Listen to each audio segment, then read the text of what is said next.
The mistakes that cost you the most in retirement are rarely the dramatic ones. They are the quiet ones. The assumptions you carried into your 60s without ever examining them. The decisions that felt sensible at the time and revealed themselves slowly, over years, as something else entirely. My name is Gerald. I am 77 years old, and I am still paying for 5 of them. I retired at 63 from a career in commercial insurance that spanned 31 years. I was good at my work. I understood risk professionally in a way that most people do not. I spent 3 decades helping businesses identify what could go wrong and putting structures in place to manage it. I was not a careless man with money. I was not an impulsive man with decisions. I was thorough, and I was patient. And I thought I had prepared for retirement the way a man who understood risk would prepare for it. What I did not fully account for was the specific and compounding nature of the mistakes that are available to you in retirement. The kind that do not announce themselves as mistakes when you make them, but disclose themselves gradually over the years that follow. The way a slow leak in a roof makes itself known not on the day it begins, but on the day the ceiling finally shows the stain. I want to tell you about 5 of those mistakes. Not to catalog my regrets. I have had a good life, and I will not pretend otherwise. But because I believe that each of the 5 is common enough and quiet enough that the person watching this right now may be making one or more of them without knowing it. And the cost of finding out the hard way is considerably higher than the cost of hearing about it from someone who already has. The first mistake is one I suspect more retirees make than would ever admit to it. And it is this: I retired without a spending plan. I had a savings plan. I had an investment strategy. I had a rough number in my head for what I needed in accounts before I stopped working. What I did not have was a detailed and honest accounting of what I was actually going to spend in retirement, broken down by category, tested against my real habits rather than my theoretical ones, and adjusted for the reality that spending in retirement does not look anything like spending during your working years. In my first year of retirement, I spent 31% more than I had projected, not because I was extravagant, because my projections were built on assumptions rather than evidence. I had assumed that without the cost of commuting and professional clothing and the various expenses attached to working life, my spending would decrease meaningfully. What I had not accounted for was that the time I now had in abundance translated directly into spending in ways I had not anticipated. Travel, home improvements that I had deferred for years, more frequent meals out with friends who were also newly retired, leisure activities that cost money I had previously not had time to spend. The first year was an education. The second year I built a real spending plan from the numbers I had actually generated, rather than the numbers I had imagined. And the difference between those 2 sets of numbers was the foundation of every adjustment I have made since. If I could give you one practical instruction from this particular mistake, it would be this: in the 12 months before you retire, track every dollar you spend with the same attention you would give to a work project that mattered. Not to restrict yourself, to understand yourself. The spending plan you build from real data is the only one that will serve you. The one built from assumptions will fail you quietly and persistently. The second mistake is one that I made with complete confidence at the time, which is the worst kind of mistake to make because the confidence prevents you from questioning it. I claimed Social Security at 64, 1 year before my full retirement age, because the monthly income felt necessary to bridge the gap in my early retirement years, and because I had done what I believed was a thorough analysis of the claiming decision. What I had not done, I later realized, was run the analysis with accurate assumptions about my life expectancy. I used actuarial averages, What I should have used was my specific family history, my current health, and the long-term survivor benefit implications for my wife, Carol. My father lived to 84. My mother is still alive at 89. My own health at the time of claiming was excellent. I was, by any reasonable measure, a strong candidate for a long life. The break-even calculation for waiting to my full retirement age, given those inputs, suggested I would cross the break-even point before my mid-70s. I am 77 now. I crossed that break-even point 2 years ago.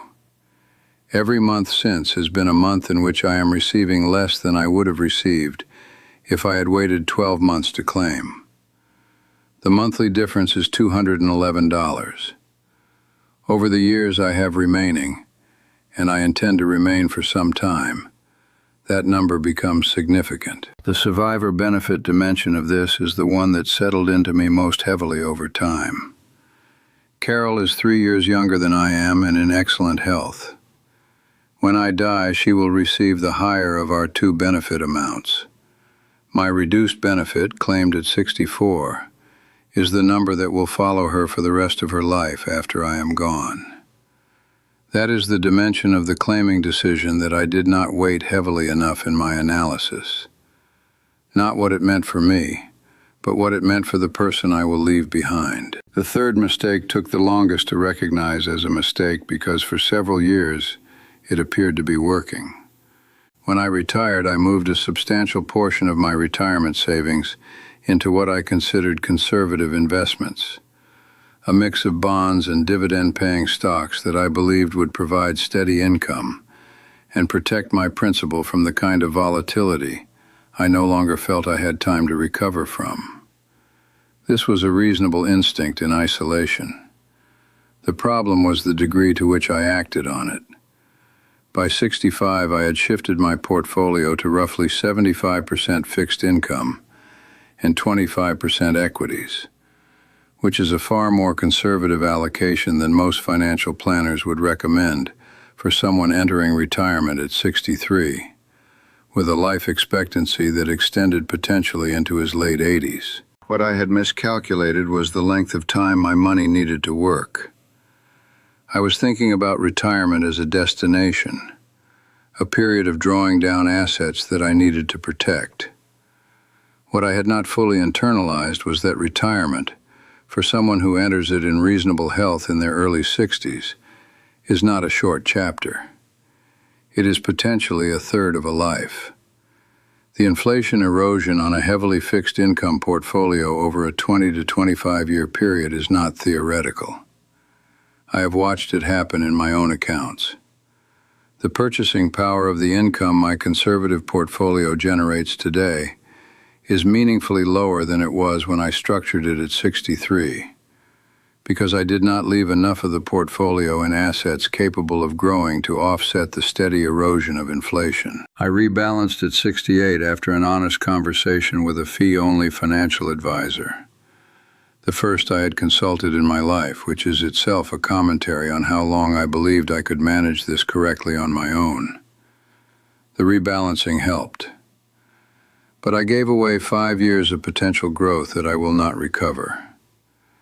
If you are in your late 50s or early 60s and you are already thinking about moving aggressively to conservative investments before you retire, I would encourage you to sit with a number that may be larger than you expect, for how long your money needs to last, and to build your allocation around that number, rather than around the anxiety that is natural when you are approaching the end of your earning years. The fourth mistake is the one I find hardest to describe without it sounding like something it is not.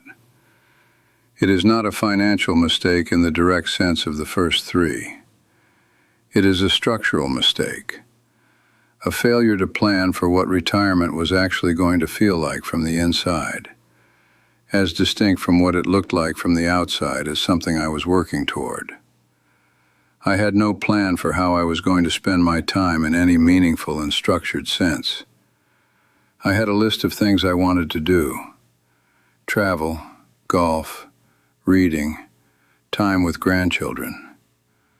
What I did not have was any understanding of how much of my sense of purpose and identity had been embedded in my work, and how much of the structure of my daily life, the schedule, the colleagues, the sense of contributing to something, would simply disappear on the day I stopped working. The first 18 months of my retirement were the most psychologically disorienting period of my adult life.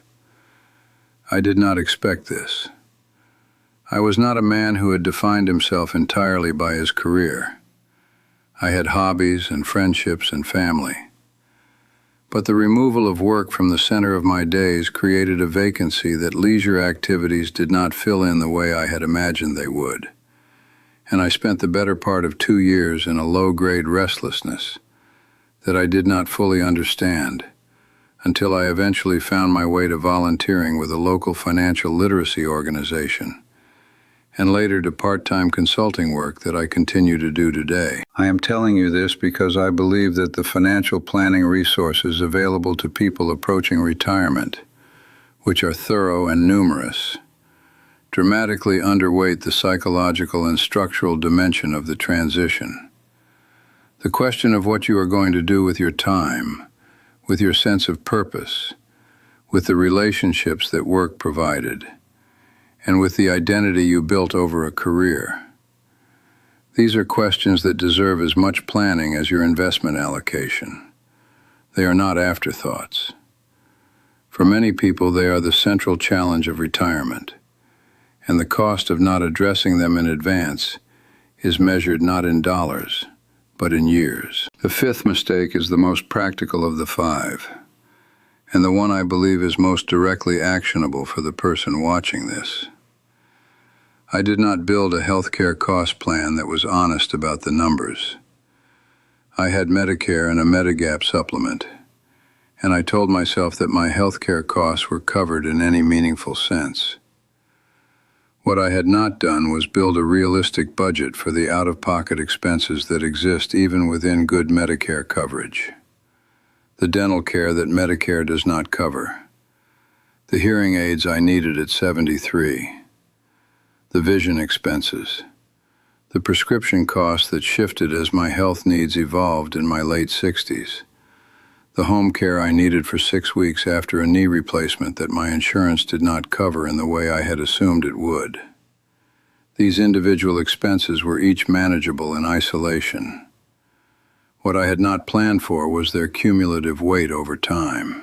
Financial planners who specialize in retirement typically estimate that a healthy couple retiring at 65 should plan for somewhere between $300,000 and $500,000 in total out-of-pocket healthcare costs over the course of their retirement, depending on their health, their coverage, and the state they live in. When I first encountered that number in my late 60s, it seemed implausibly high. It no longer does. The steady accumulation of uncovered dental work, hearing aids, prescription adjustments, and the various care needs that emerge as the body ages, creates a healthcare expense profile that is substantially larger than most people project when they are building their retirement budget at 62 or 63. The practical response is not to despair at the number, but to plan for it explicitly. A dedicated healthcare expense account, separate from your general retirement savings, funded before you retire and added to annually from a defined budget line, changes the psychological and financial experience of healthcare costs in retirement from a series of unpleasant surprises into an expected and managed line item. I did not have this in the first decade of my retirement. I have had it for the past 4 years. The difference in how I experience a healthcare bill now versus how I experienced one at 67 is the difference between expected and unexpected, which is the difference between manageable and stressful. I am 77 years old. I have been retired for 14 years. The 5 mistakes I have described today: no real spending plan, a Social Security claim made without honest life expectancy assumptions, a portfolio that was too conservative too early, no structure for purpose and time, and a healthcare budget that was not built on honest numbers are not the mistakes of a careless or uninformed man. They are the mistakes of a man who prepared well for many things, and not well enough for a few specific things that turned out to matter considerably. I do not tell you this from a place of regret. I tell you this from a place of genuine desire that the person sitting where I was sitting at 58 or 62 should hear these 5 things clearly and specifically before they need to learn them the way I did. Gradually, over years, through the particular education that only comes from having already made the decision you are now looking back at. You have time to get these right. The spending plan, the claiming calculation, the portfolio allocation, the purpose and structure question, the healthcare budget. Each of these is addressable now, before retirement, in a way that becomes considerably harder to address after the fact. I know this because I have spent 14 years addressing them after the fact. And while the outcomes have been good, the path would have been smoother if someone had sat across from me at 62 and said exactly what I have said to you today.